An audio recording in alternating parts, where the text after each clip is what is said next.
یہ وہ لوگ ہیں کہ اگر ہم ان کو ملک میں حکومت دے دیں تو نماز قائم کریں اور زکوٰۃ ادا کریں اور نیک کام کرنے کا حکم دیں اور برے کاموں سے منع کریں، اور سب کاموں کا انجام اللہ ہی کے اختیار میں ہے۔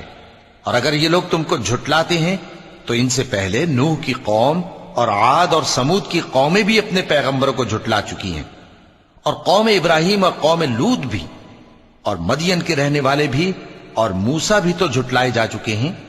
لیکن میں کافروں کو مہلت دیتا رہا، پھر میں نے ان کو پکڑ لیا، تو دیکھ لو کہ میرا عذاب کیسا سخت تھا۔ چنانچہ بہت سی بستیاں ہیں کہ ہم نے ان کو تباہ کر ڈالا کہ وہ نافرمان تھیں، سو وہ اپنی چھتوں کے بل گری پڑی ہیں، اور بہت سے کنویں بیکار اور بہت سے مضبوط محل ویران پڑے ہیں۔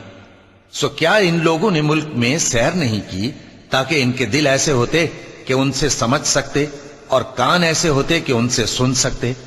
بات یہ ہے کہ آنکھیں اندھی نہیں ہوتی، بلکہ دل جو سینوں میں ہیں وہ اندھے ہو جاتے ہیں۔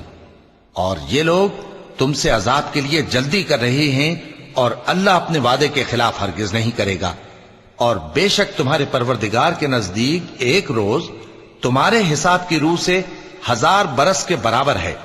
اور بہت سی بستیاں ہیں کہ میں ان کو مہلت دیتا رہا جبکہ وہ نافرمان تھیں، پھر میں نے ان کو پکڑ لیا، اور میری ہی طرف لوٹ کر آنا ہے۔ اے پیغمبر، کہہ دو کہ لوگوں میں تو تم کو کھلم کھلا خبردار کرنے والا ہوں، تو جو لوگ ایمان لائے اور کام نیک کیے ان کے لیے بخشش اور عزت کی روزی ہے۔